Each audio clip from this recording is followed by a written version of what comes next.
Primeiro, obrigado por vocês estarem aqui. Muito legal ter a presença de vocês. Então, vamos lá, galera. A gente preparou alguns tópicos aqui, então a gente provavelmente não vai passar por todos, porque a gente deve se divertir falando sobre isso. Vocês estão representando algumas empresas interessantes aqui que estão usando o Go.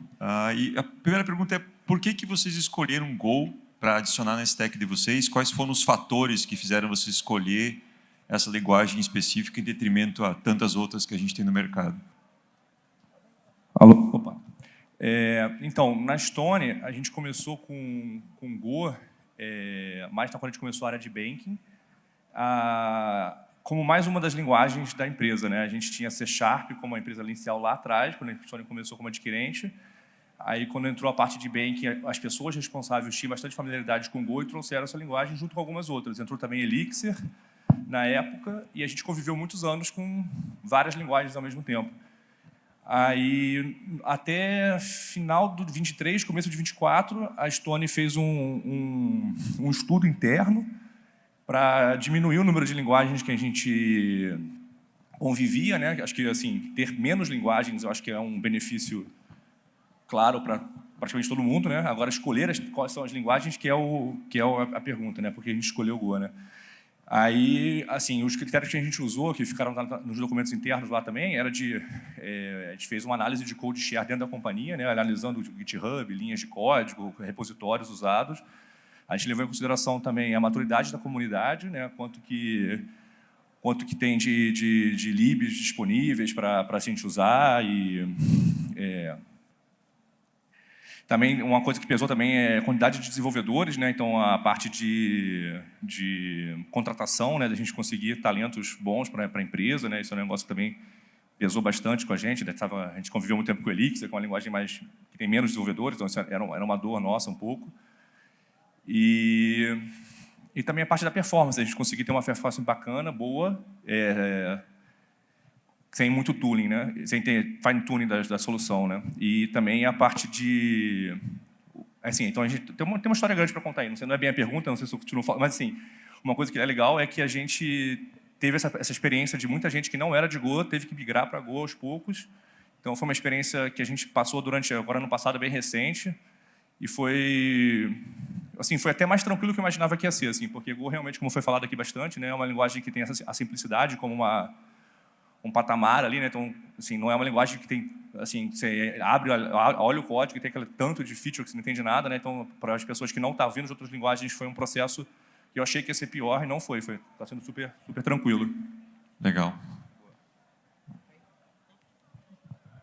Na Globo também foi um pouco parecido. Acho que uma das primeiras aplicações que a gente teve que migrou para Go, que começou com Go, foi o Tsuru, que é o nosso PAS, que sem o Tsuru hoje a Globo não se sustenta. Ele é um dos pilares de tecnologia. Eu também fui migrada para Go. Quando eu migrei de área, eu saí de Python para Go e eu participei das migrações também na área que eu trabalho, que é a plataforma de vídeos. Eu acho que a gente começou a fazer isso 2018 para frente, 2019, 20, por aí. Eu fui para lá em 2020. E o que ele falou é bastante também os motivos que a gente procura. Desempenho, principalmente, porque a gente precisa lidar com muita coisa. Não é fácil segurar um Big Brother, não é fácil segurar uma Copa do Mundo, não vai ser fácil segurar um Mundial de Clubes, não é fácil segurar baixa latência, mas a gente precisa saber lidar com isso. E a comunidade de Go fortalece muito a adesão. E é muito tranquilo de encontrar profissionais no mercado bem qualificados e pessoas dispostas a aprender, porque a curva de aprendizado da linguagem, eu acho que ela se faz valer. O próprio Tsuru ele já foi uma migração, né? Ele surgiu antes do Go, né? O Tsuru, eu não lembro, porque eu estava na escola na época. Eu tenho quase toda certeza, é difícil falar isso, né? Eu não sei se ele nasceu de fato com Go ou se ele começou com Python. Ai, desculpa. Perdão, gente. Legal. Eu lembro, eu me senti velho agora. Eu lembro de um FIS de muitos anos atrás, do Tsuru já. Legal. É um case bem bacana. Conta a história da Único, como é que foi, cara? Bom, quando eu cheguei na Único em 21, a gente tinha aplicações em .NET, tinha acho que 2 produtos em Go, rodando ainda no Go 1.13, versão bem antiga. Tinha coisas em Python, tinha coisas em Java, então tinha vários sabores ali. Em 22, um time que eles eram basicamente desenvolvedores .NET, eles foram requisitados a desenvolver um novo produto e foram questionados, por que vocês não fazem em Go? Eles, a gente não conhece Go, mas vamos fazer um benchmark aqui. E eles gastaram 2 semanas testando, construindo ali uma app em .NET e em Go, fizeram uma análise ali do que era para ser o produto e decidiram que eles iriam para Go. Dali para frente, basicamente, a Único ela apontou para todos os produtos serem feitos em Go. E a gente cresceu daí de alguns repositórios que tinha para, como eu sempre falo, para um monorepo, que hoje a gente tem vários microserviços rodando em Go que saem desse monorepo, que agora está aceitando outras linguagens também, mas essa basicamente foi a história da Único ali. Legal, acho que vocês meio que passaram já por essa pergunta, mas que benefícios vocês tiveram? Assim, você comentou as performance, curva de aprendizado, teve mais algum outro benefício em que foi chave a gente ter esse benefício depois de ter optado por Go? Então, o nosso, assim, eu acho que o benefício que trouxe foi a unificação das linguagens. Assim, a gente tem menos linguagens, as pessoas, e ser o Go específico, assim, eu acho que trouxe muito que as pessoas conseguiram fazer o onboard na linguagem e entregar valor rápido, sabe? Eu acho que isso foi legal, assim, foi mais rápido do que eu imaginava que ia ser. Assim, eu acho que em outras linguagens, talvez... Tem outras coisas também que são difíceis por causa de ser simples, né? Que a gente tem que ter padronização, outras coisas, mas eu acho que é um pouco isso. E o recurso, né? Também a alocação de recursos também diminuiu um pouco na nossa infra e tal, então acho que isso é legal. Não sei. Manutenção de código também, para a gente, principalmente. É uma linguagem simples, então, por isso que a curva de aprendizado é tão boa. É simples e complexa ao mesmo tempo, mas é diferente de outras linguagens. E eu acho que, para o que a gente se propõe a fazer e para o que a gente buscava e busca, faz bastante sentido. Eu acho que essa é uma das principais vantagens, tirando o que você falou também. Cara, na Único, eu acho que, além dos fatores técnicos da linguagem, o que mais influenciou a gente é o que a gente, como existem várias guildas internas de tecnologia ali, a de Go é a que mais crescia, o pessoal mais se apoiava, a comunidade era mais ativa, eles buscavam mais padrões, e acho que isso demonstrou o poder da linguagem além da linguagem, que é o que ela consegue construir o ecossistema ali de pessoas trabalhando em conjunto por um objetivo, sabe? E daí, eu acho que isso foi um grande ponto para a gente, assim, de escolher ela. Legal, é interessante ver que em 2018, 2009, eu montei uma startup que tinha 4 devs e o ponto-chave foi a curva de aprendizado. E é legal ver que, para vocês que são uma empresa muito grande, muito maior, esse também é um ponto interessante, é um benefício de ser aprendizado rápido e tal. E como é que vocês veem o ecossistema técnico, assim, de bibliotecas? Como é que vocês veem a maturidade comparado com outras linguagens, sei lá, Java ou outras linguagens? Como é que vocês veem essa maturidade hoje em dia de bibliotecas, frameworks? Vocês acham que precisa amadurecer em algum sentido? Ou vocês acham que ele está a comunidade já está num patamar bom assim? Então, de uma forma geral, eu acho que as libs e o ecossistema são adequados assim, para os nossos casos de uso. Assim, eu acho que não tem nada muito gritante. Assim. Eu acho assim, a gente vem do... Meu time, especificamente meu time, vem de um time praticamente todo de Elixir. Então, eu acho que a comunidade Go tem uma maturidade de lib, assim, que não é para falar mal da outra linguagem, nada disso, mas assim, você vê claramente uma diferença ali na maturidade, o número de pessoas contribuindo e a maturidade mesmo da solução, né? Você consegue, sei lá, fazer uma conexão com Kafka, fazer várias coisas assim que você consegue fazer com soluções da comunidade sem ter que mexer tanto quanto era no cenário de uma linguagem um pouco mais nichada como é o Elixir, assim. Então, acho que isso, para mim, em geral, está adequado assim, para o que a gente precisa, assim, de uma forma geral. Eu acho que está em constante evolução também. Nós mesmos criamos libs caso a gente precise. Por exemplo, a gente tem a Go M318, uma das pessoas que mantém está por aí, que é a Ana. Eu também, inclusive, e o JP, que estão por aí. Que são necessidades específicas do universo de vídeo. A gente fez também um client com uma abstração em cima do client da própria Go, que era com coisas que nos facilitariam. Então, acho que a comunidade ajuda muito a linguagem a evoluir. E as próprias evoluções dos lançamentos das novas versões, acho que ouvem bastante o que todo mundo fala. Por exemplo, o Generics foi algo muito pedido por muito tempo, até ser de fato implementado. Então, acho que ganha muita força conforme ganha aderência. Para mim, a maturidade dos packages ali é muito boa. Eu acho que tem algumas coisas até que elas... Quando você compara ali com outras linguagens, é difícil não comparar. Ela demora um pouco mais para chegar no Go, só que ela chega numa estabilidade muito maior. Então, lá na Único, por exemplo, a gente basicamente consegue utilizar vários packages open source ali para as coisas mais básicas, né? Conexão com o banco, tratamento de login, de métricas. E a gente consegue focar muito mais no negócio em si do que nesses componentes que precisam estar conectados ao redor da aplicação ali.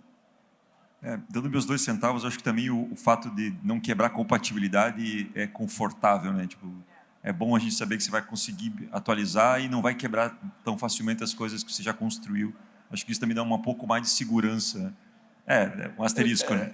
Mas já aconteceu de uma lib pública que a gente utiliza lá, da pessoa ter atualizado não seguindo os padrões da linguagem, e daí a gente tem uma dificuldade para atualizar.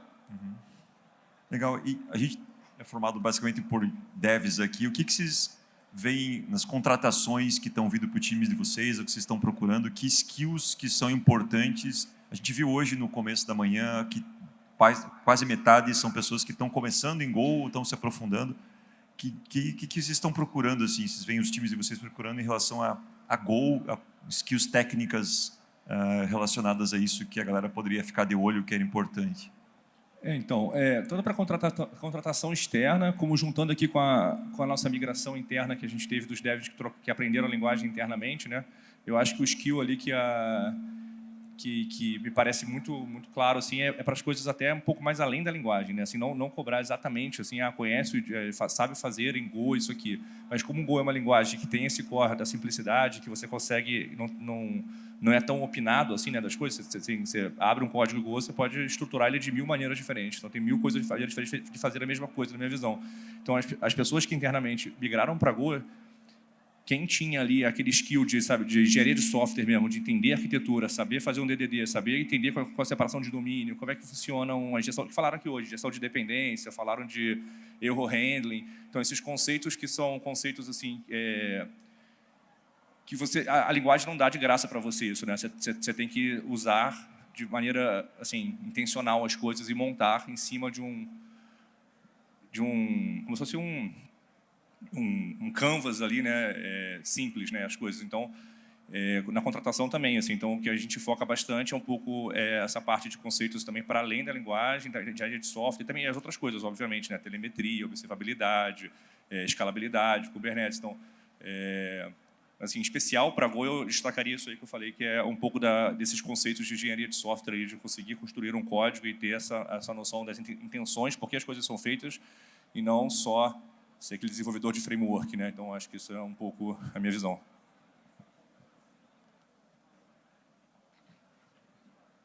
Alô? Foi. Voltou.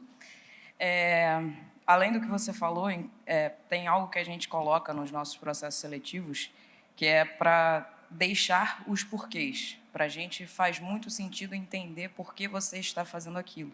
Ter o pensamento crítico, que é acima do por que você escolheu aquela linguagem, a gente quer entender por que aquilo faz sentido para você. E a gente busca também coisas que a gente procura em qualquer linguagem. Legibilidade de código, design de código, simplicidade também, principalmente quando a gente está falando de Go. Tentar não reinventar a roda também. Mas depende também do que a gente está querendo avaliar. Óbvio que a gente vai avaliar diferente de júnior para pleno para sênior, então, e especialista. Mas acho que, no final das contas, vai do que ele falou e também que são os porquês e coisas que a gente avaliaria independente da linguagem. Acho que o nosso processo lá também é bem similar. a gente busca mais entender se a pessoa entende sobre o desenvolvimento de software em si do que sobre a linguagem, né?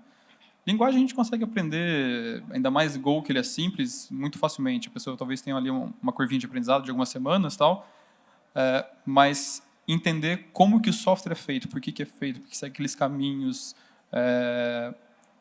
entender como se toma as decisões técnicas é muito mais importante para a gente do que se a pessoa sabe realmente a linguagem ali ou não. Só um adendo. Desculpa.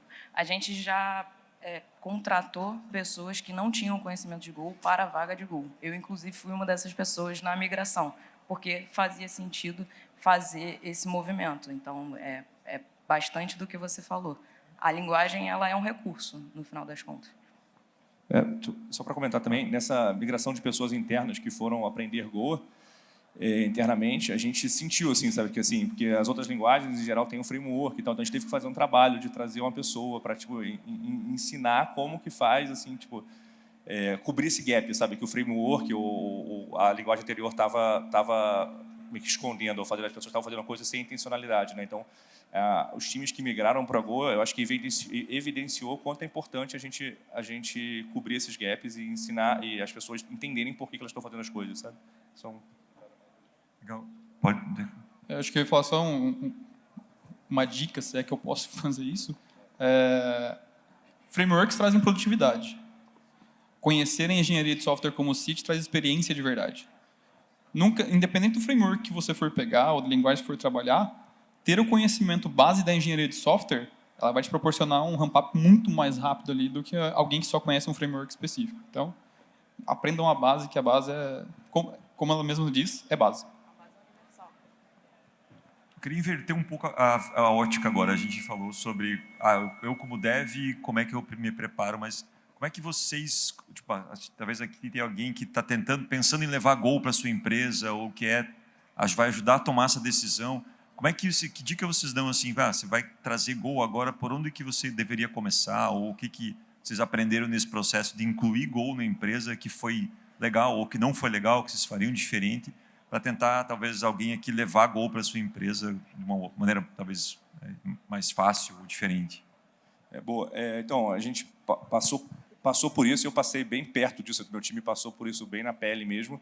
Eu acho que assim, as duas coisas que eu tentaria é trazer gente que seja tipo um mentor, né? Assim, um ponto de referência para a companhia como um todo, assim, que porque como eu já comentei aqui, né? A minha impressão, assim, o que a gente viu é que tem muitas maneiras diferentes de fazer a mesma coisa em Go e tudo é trade-off. E se você tiver um time da empresa, né, um time onde as pessoas não conhecem Go, é muito provável que cada um vai fazer a mesma coisa de maneiras diferentes, e vai tudo meio que depois na hora que as coisas forem se encontrar, ninguém vai entender o que está fazendo, não vai conseguir revisar a PR do outro e tal. Então eu acho que ter uma pessoa mais bem sênior, assim, né, um staff, principal, o que for, assim, não sei qual é o tamanho da empresa que a gente está falando aqui, né, mas assim, uma pessoa com esse papel de mentor e guardião ali das boas práticas, eu acho que é importante, isso ajudou muita gente. E para além disso, eu acho que é o chapter, né? Você tem um chapter do Go ali unido, né? Com uma boa documentação de boas práticas, um repositório de exemplo, de preferência com bastante diagrama, porque assim, que é uma coisa que eu sempre quando não tem diagrama mostrando lá quais são as camadas, quem fala por quê, por que a gente está botando as coisas dessa maneira. Então, acho que é um pouco isso, assim, um chapter forte e um mentor que é uma pessoa que seja o guardião ali das coisas. Acho que é uma coisa que é bem importante, assim. Uma referência. Né? Além do que ele falou, eu acho que é interessante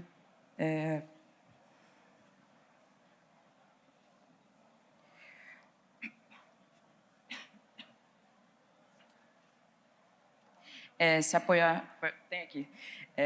Eu estava com medo de tossir no microfone. Eu acho que é interessante se apoiar na comunidade também, justamente porque a comunidade conseguiu documentar muita coisa e consegue documentar e tem bastante experiência para passar. Tem muito fórum de troca de ideia que vale a pena entrar e advogar para os seus desenvolvedores mergulharem, de fato, na comunidade e beberem da fonte, aproveitarem o que outras pessoas já fizeram. Eu acho que a primeira coisa que, se você está querendo implantar Go na empresa, é responder a pergunta do porquê. Por que você quer levar Go para dentro da sua empresa? A partir do momento que você tem a ciência do porquê, o segundo passo para mim seria consiga pessoas que já tiveram experiências em produção com Go. Porque se a resposta for eu preciso melhorar a latência do meu produto, eu preciso melhorar o consumo de recursos do meu produto, e se você tiver pessoas que não têm experiência em Go, não quer dizer que a linguagem ela não é mágica, ela não é uma bala de prata. Você precisa que pessoas guiem os outros a poder utilizar os recursos da linguagem da melhor forma possível. E assim você vai atingir seu objetivo de melhorar a latência, reduzir recurso, ou o que for. Então, para mim, seriam esses dois passos. Por que você quer levar Go? E depois arrumar pessoas ali que consigam te ajudar a resolver aquele problema que você está tentando resolver. Legal. Os meus 2 centavos, no meu caso, 10 anos atrás, o que ajudou a convencer os meus sócios foi um case de sucesso. Então, eu peguei um problema específico e desenvolveu em Go e deu para mostrar, ó, teve esse resultado, e você começa a trazer para a tua realidade local mais próximo do que está acontecendo. Então, me ajudou bastante assim, a ter essa bagagem para dizer, ó, funciona, a gente testou um âmbito menor e tu vai testando maior. Né? Legal, a gente tem 10 minutos, eu não sei se alguém tem alguma pergunta, acho que dá para responder uma pergunta. Alguém quer levantar a mão e fazer uma pergunta? Não? Não? Aqui, ó. Tem uma. Onde? Ali, ó. Deixa eu correr lá. Não, pode deixar. Vai lá, Ricardo.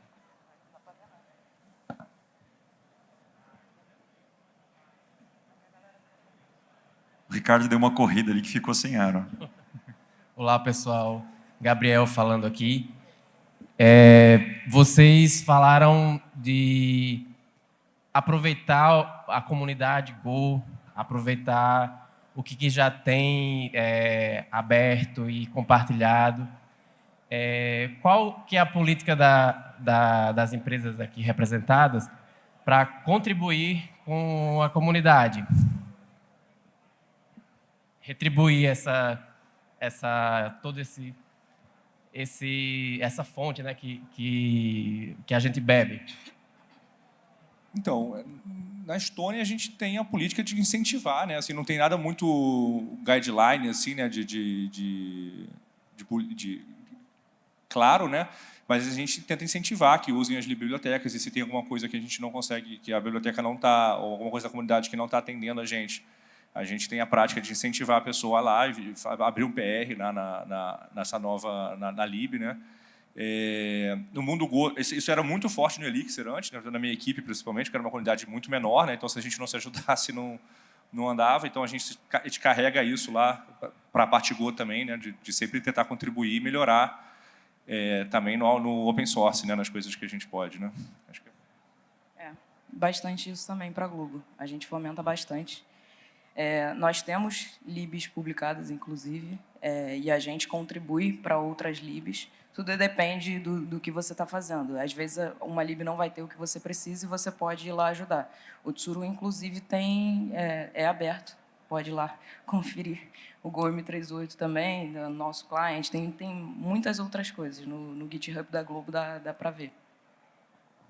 A gente também não tem nenhuma especificação muito de como fazer, ou até algum incentivo que se faça. Na verdade, o que a gente tem lá é muito... Se a gente precisa resolver um problema que ainda não foi resolvido e que vai resolver para a comunidade, então vamos achar uma forma de poder publicar isso. O meu time lá, que é um time de SRE, a gente está trabalhando, a gente está utilizando o Go para resolver um problema de um plugin que não existe na comunidade do Bazel e que a gente já está conversando de poder tornar ele open source dentro do próprio Bazel Contrib, que é um repositório lá do Bazel onde fica todos os plugins de Gazelle e tudo mais, porque é uma coisa que a gente viu que a comunidade pede muito, a gente precisava, mas não tinha pronto, então a gente está construindo em casa. E o projeto ele se tornou tão grande lá no desenvolvimento que a gente está pensando em ver se a comunidade aceita que a gente devolva para eles esse plugin específico. Então, assim, sempre que a gente desenvolve alguma coisa que faz sentido a gente colocar para fora, a gente vai tentar achar uma maneira de colocar ele para fora ali. Acho que tem várias formas de contribuir. Acho que estar aqui patrocinando o evento, em meetups, em posts, eu acho que nas empresas, pelo menos as que estamos aqui, 4, eu vejo bastante isso também, né? Além do código, compartilhar experiência, acho que isso também são formas bem legais de contribuir para a comunidade, porque isso pode resolver tudo e ficar só para ti, você não está contribuindo com a experiência. Acho que também é uma boa forma, né? Não sei se alguém tem mais alguma pergunta. Isso? Beleza, então, quero agradecer. Obrigado pelo papo. Pessoal, quem quiser continuar conversando com eles vão estar no stand, nos stands nos próximos até amanhã, né? Próximas horas. Então, obrigado para todo mundo, obrigado quem assistiu. Até a próxima.